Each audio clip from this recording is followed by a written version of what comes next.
No, it was spring break was a busy one. It was supposed to be a little bit of a time off, but didn't really happen that way, which was good though. We had a big group compete at that multi over at Pacific, kind of highlighted by Giovanni Brown. Was not far off of his lifetime PR, and some of those events didn't necessarily shake down the way he would like. So hopefully that means big things coming soon. But still, it was a provisional mark for the national meet, which is awesome. Great way to kind of set it up, and then obviously first time for Nick Ball competing in the deck. Emmy, chunking away on kind of his improvements, which was great. Women's side, Chelsea didn't have the greatest meet, but I think it was an opportunity for her to get out and just kind of shake out some of that rust with the outdoor season, since she had a pretty long indoor season. But Chase Stevens and Ronnie Van Zant both had great meets. Both of them were over 4,000 as well, so kind of fun to kind of see all three of those athletes over 4,000.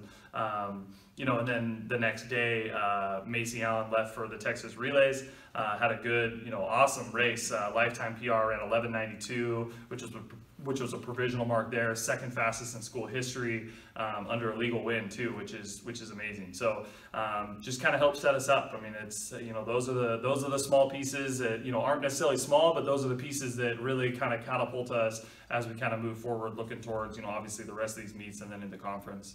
Yeah, no, I think that's the big first piece for us. As the GNAC championships have been held there the last couple of years, we're going back there again this year. So really, it's kind of that dress rehearsal for us. Getting on the runways, getting in the rings. Seeing where we check in, seeing where team camp kind of sets up, how we kind of flow around that venue, the stuff that's around there, getting food, all those sorts of things.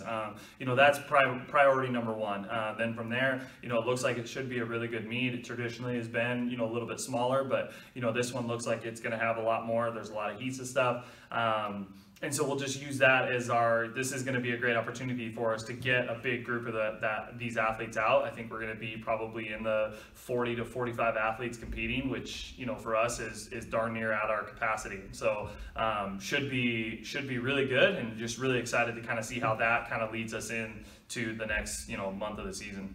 Yeah, I don't know all of them off the top of my head necessarily, but it's a great position to be in, where we might not have the absolute depth that we would like to have, but the people that we have competing are competing, like you just said, at the very top end of this conference. And so that's always a fun position to put ourselves in. And so it's kind of similar to the indoor season. We didn't have the greatest team showing, but it was awesome to be able to go into that conference championship really focusing on the individual and really letting the individual try and shine in their primary events, and not really having to worry about having Giovanni Brown do 9 events to see how many points he can squeak out for us, because the guy can do just about everything. And so this is again a big testament of kind of where we're at as a program, and I think just using everybody that is able to compete at the top end of the conference in their individual events as our catapult, as we continue to add more depth and add kind of the quality around that over the next year or two. But yeah, for this year, it's exciting to see that we're definitely amongst the front end in a lot of the different events.